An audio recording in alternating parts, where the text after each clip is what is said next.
Hello and welcome to this edition of A Conversation With. I'm Jim Marshall of the New Bedford Cable Network, and in studio today with us is the Reverend Dave Lima, the Executive Minister of the Interchurch Council of Greater New Bedford.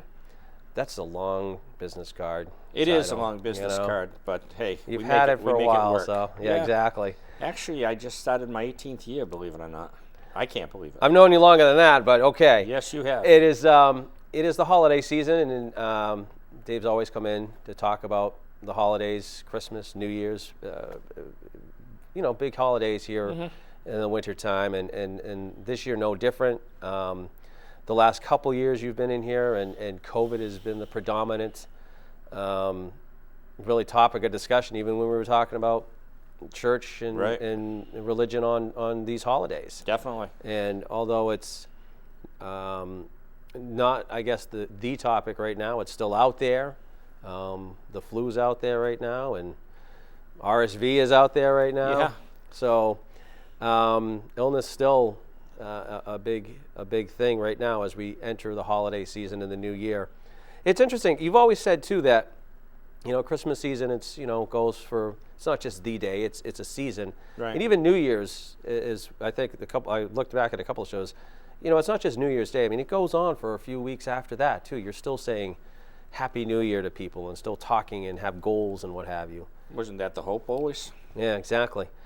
I'm curious as to just your overall assessment right now as you look at these holidays and I know they're important. Your congregation, you celebrate them there, but with family and friends. And where do you see us right now as we come to the holiday season here? Well, I think, especially with a lot of the work that we do in the community, a lot of the stuff that's happening right now, I think there's a lot more hope than there has been in a long time, but there's also a lot more challenges. Coming out of COVID in the last couple of years, there is a lot of struggle out there. People just trying to get back into normalcy. And as you're saying, we're all starting, this year is probably the more normal of the years, and people are looking forward to getting back to some traditions that have meant so much to us. Going back to our churches, our synagogues for Hanukkah right now, just getting back to holiday concerts and plays and things like that. But we're seeing the spike again in COVID, flus, RSV. I just experienced RSV. I didn't even know what RSV was. I've got a CRV that I drive. Yeah, exactly. But and it was, for me, it was an extremely bad cold. It knocked me for a loop for a week. And you're trying to stay away from people because you don't know, are you contagious, are you not contagious, and so there's a lot of fatigue. So people aren't even thinking about masking up unless they're, really concerned about it or something to that effect. So, there's a bit of angst. And again, there's the struggle. And you see that personally because, not only are you, obviously you're a minister and you've got your own congregation, but, in your other roles, you're seeing that struggle in right here in our backyard. Very much so. Housing has been a major issue. And it continues to be. The one thing that this city has aspired to get back has been the rail, and to be able to get all that would come with it, the ability to travel to Boston without having to worry about traffic. It's still going to take time, but at least now you can relax rather than have to drive and get stuck in traffic, things like that. And with that plus comes real estate that's rising.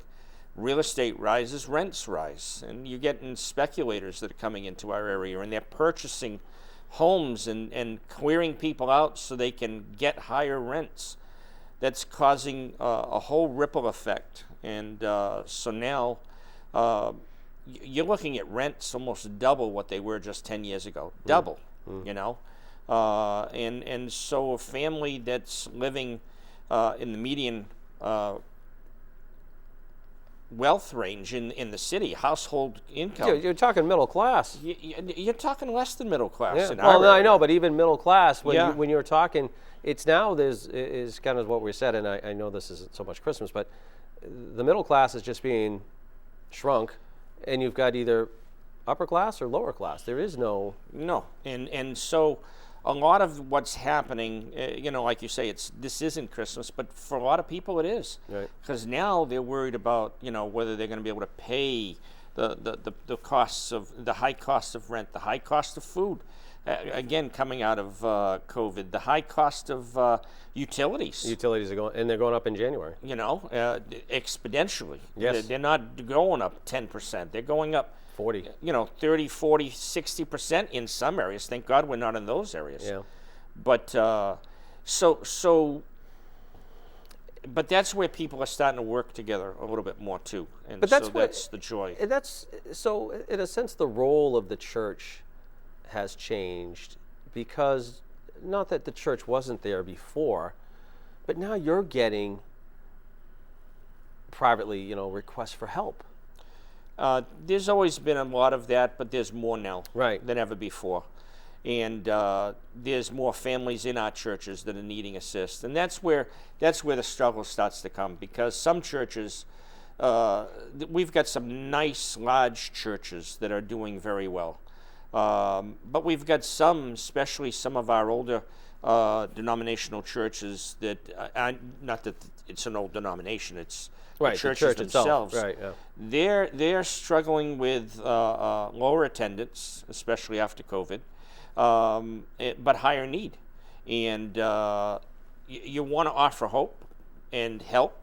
So we are seeing a lot more where we're trying to help families and trying to do the things that are necessary to connect people to services and whatnot. So where do you think we are spiritually right now as we come into the holidays of 2022? From your standpoint, spiritually, where are we as a city, as a region? How do you look at that? Well, I always believe for the best and hope for the best. I see a lot of signs that people do really connect, but they're doing it in a different way sometimes. They're not coming into the houses of faith as much as they used to, but they are working with the people of faith. I see people in the community that are unchurched. They'll tell you, I haven't been to church in forever, but I believe in God, and I really feel that I'm supposed to be helping, I'm supposed to be serving, I'm supposed to be doing things. A lot of volunteers, a lot of different things like that. And what we do at the Interchurch Council, which is, so I see a lot of this, people coming together and with the people of faith, and that's what we encourage the people of faith to do, is to work in the community and share what you believe, but work with folks no matter who they are. Look, I'd love to see the houses of faith filled every week. Yeah. That's not where we are today. More people are staying away, and part of that, I think, has been our politics of the last few years. A lot of the anger that happens and a lot of the judgments that occur.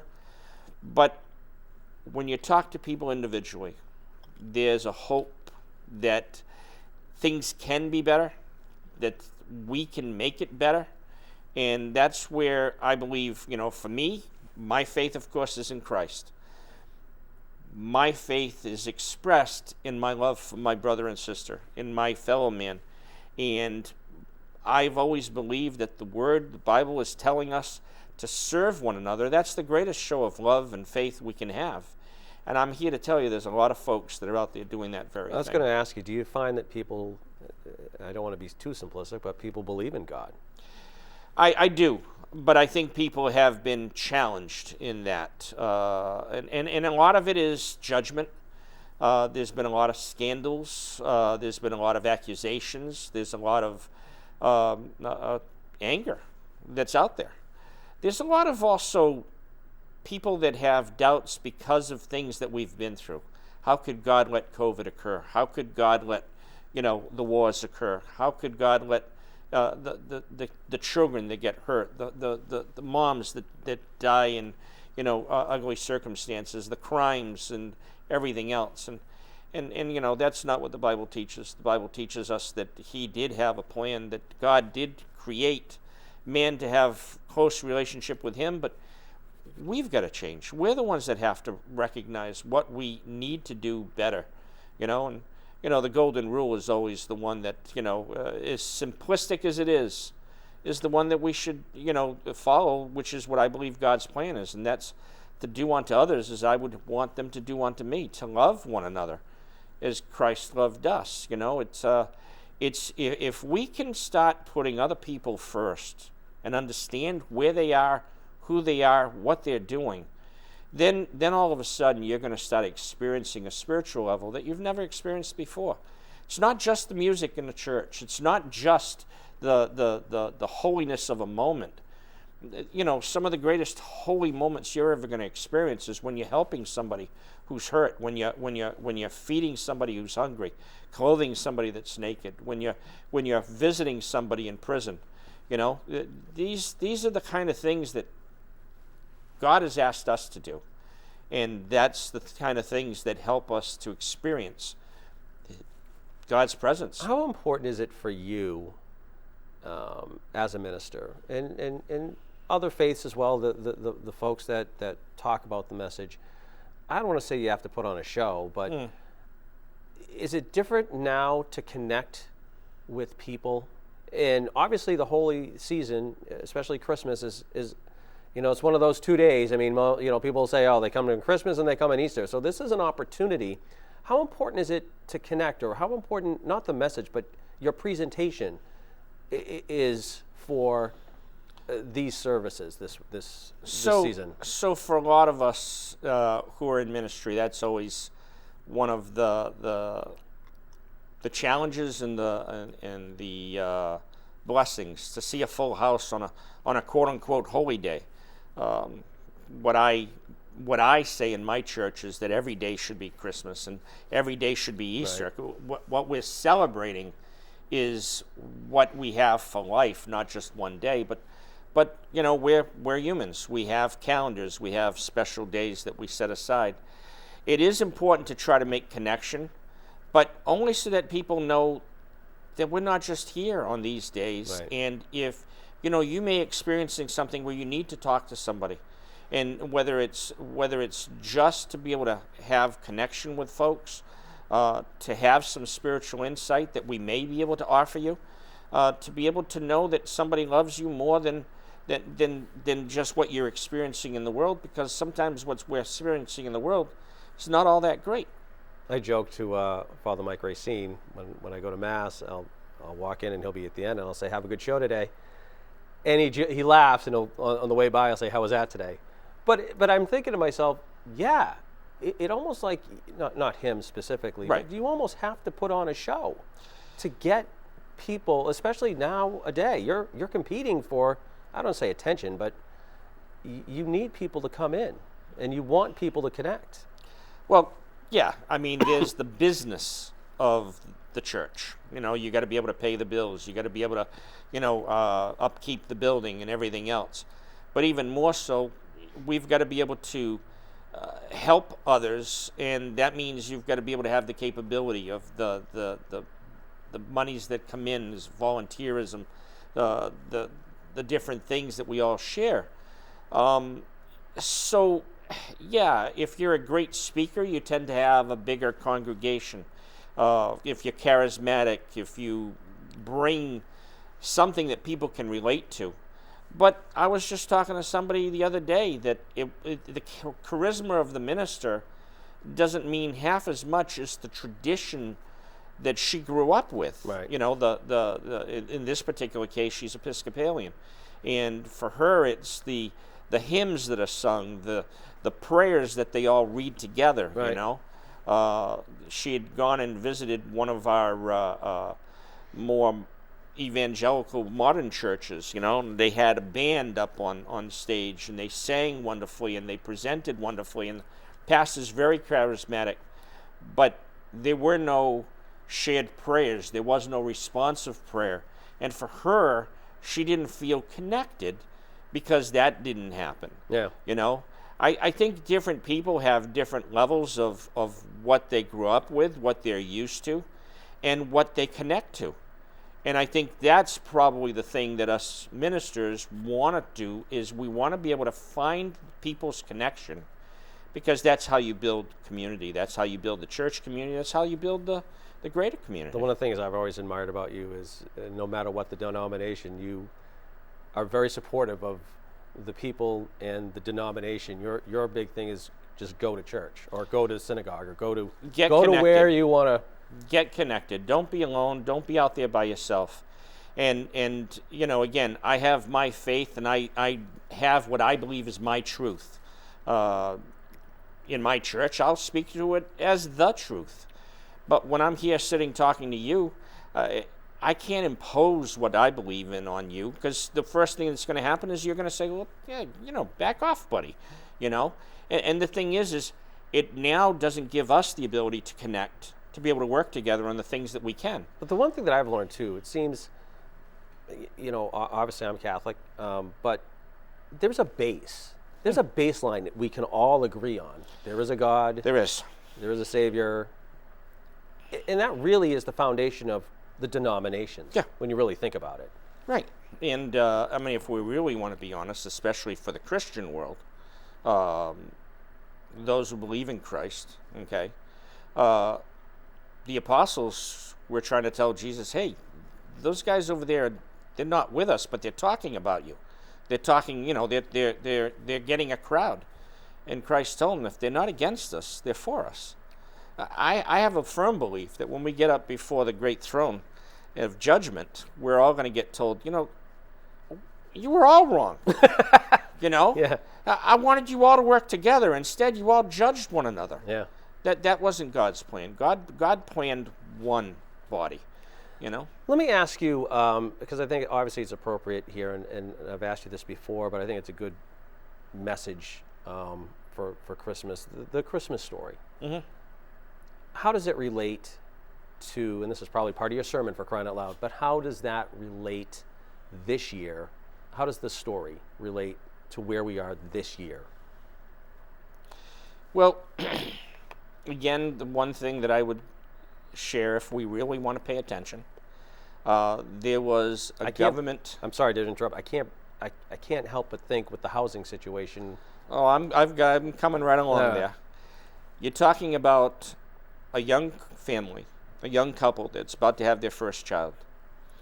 And because of a government-called census, they had to go back to their hometown, not where they were living. They had to go back to their hometown. So now it's imposed that they have to travel to where they got to go. There are some government programs that exist that are not necessarily made to help us as much as impose something that government says should be done, so that it's easier for government, but not necessarily easier for the people. You had a family that didn't have much, and so when they traveled to Bethlehem, they couldn't find room at the inn. They didn't have money to go into any place else, and so they got told, you know, in essence, you can go stay in the barn where the baby Jesus was put in a manger. It's beautiful when you look at the creches that are outside of everything. But a manger was where the animals ate out of. Right. You know what I'm saying? I don't know about you, but I would have been very reluctant to put my newborn, yes, you know, in the trough. Yeah. You know, in essence, and you know, again, the struggles that happened. But the beauty of that night was that people came. You know, whether it was the angel that spoke to the shepherds or everyone else that is part of the Christmas story. People came to see the child, not knowing why, but being drawn. And I think that's the sense of awe that happens with Christmas. It's the sense of awe that should happen with us, with our faith, and with our community. We should get drawn to what God is calling us to. You know, family, whether it's the family that existed there or the family that we become. And that's the biggest need that we have in community. It's the biggest need we have, period. I can't help but think my favorite, I'm a Snoopy buff, my favorite Christmas special is Charlie Brown Christmas, and that poignant speech by Linus at the end, it still gets me choked up when you hear it. I mean, does anybody know what Christmas is all about? And he goes on stage, and it's all of 2 minutes. So you need to talk to my wife. She is livid that Charlie Brown Christmas you can't see it. Not on TV. I know. Okay. I hear her. I know your wife. I hear her pain. Just about every meme she has is Snoopy related. Yeah. Or Charlie Brown related. Yes. I think that's one of the biggest things. I've actually had some people these days that get very upset about Christmas. I mean, upset. Why? Because the message is lost. Yeah. It's not about Christmas. It's not. I mean, not about Jesus. It's not about Christ. It's not about the birth of our Savior. It's about commercialism. Heck, it used to be Christmas decorations were going up at Thanksgiving. I saw them going up after Halloween this year. It has become a very commercial thing. But that's been over the years too. It always has. That's nothing new. It always has, and probably the one thing that I incorporate into my messages every year: don't go into debt for Christmas. Don't overbuy. Don't buy things that within 6 months your kids aren't even going to think about. Because that's not the latest toy or the latest thing. It does get crowded out by a lot of the secularism that occurs. But again, that's where we need to find the things that draw us together. And being able to share our faith, our joy, that's the hope of Christmas. Sometimes it can get crowded out.